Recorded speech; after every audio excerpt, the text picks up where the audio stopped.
Metro, it's been more than a year since Kansas City voters approved millions of dollars in bonds to fix the city's infrastructure. One of the big issues the city is tackling are sidewalks. Crews have made a lot of progress, but with hundreds of sidewalks in the city, it's going to take a while to reach every neighborhood, they say. 41 Action News reporter Andres Gutierrez live with an update tonight. Andres? Mike, right now, crews are working to repair this sidewalk. This is one of 79 projects underway, but there are several hundred others on the backlog. One person told me that her sidewalk poses a danger. When the rains came, I went ahead and put the yellow caution tape up.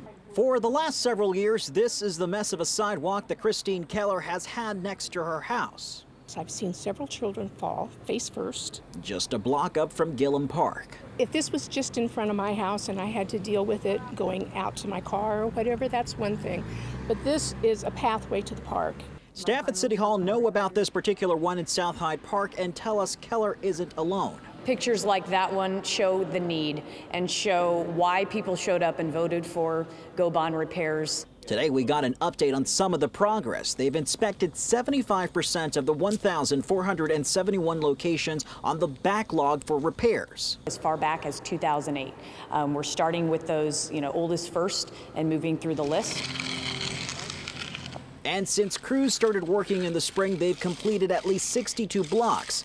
Every year, $6 million are allocated for sidewalk repairs. There's a high concentration south of the river and down towards 39th Street because that's where a lot of problems exist. The overall sentiment in the neighborhood is frustration because you see sidewalks getting replaced at Ward Parkway every year in an area that has significantly better sidewalks than this.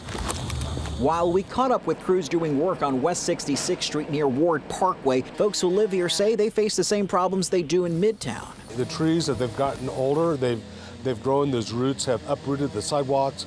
Certain sections are not even passable.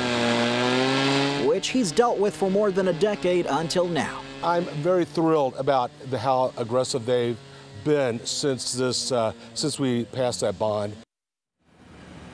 Now, Keller, who we saw at the beginning of their story, says city crews were out there earlier today and agreed her sidewalk is a hazard. Work is expected to begin there soon. Now, there are two alternatives besides Go Bonds. One, you could apply for PIAC funding. The other is to pay for sidewalk repairs out of your own pocket. Reporting live in Kansas City tonight, Andres Gutierrez, 41 Action News. A great up-close look at that work being completed right now. Andres, thank you. By the way, those Go Bonds are also being used to build a new animal shelter, fix city fountains, and make some areas ADA compliant. Many of those projects already underway. You can find a list of those ongoing projects and a breakdown of the cost on the city's website. We put a link to that on our website, kshb.com.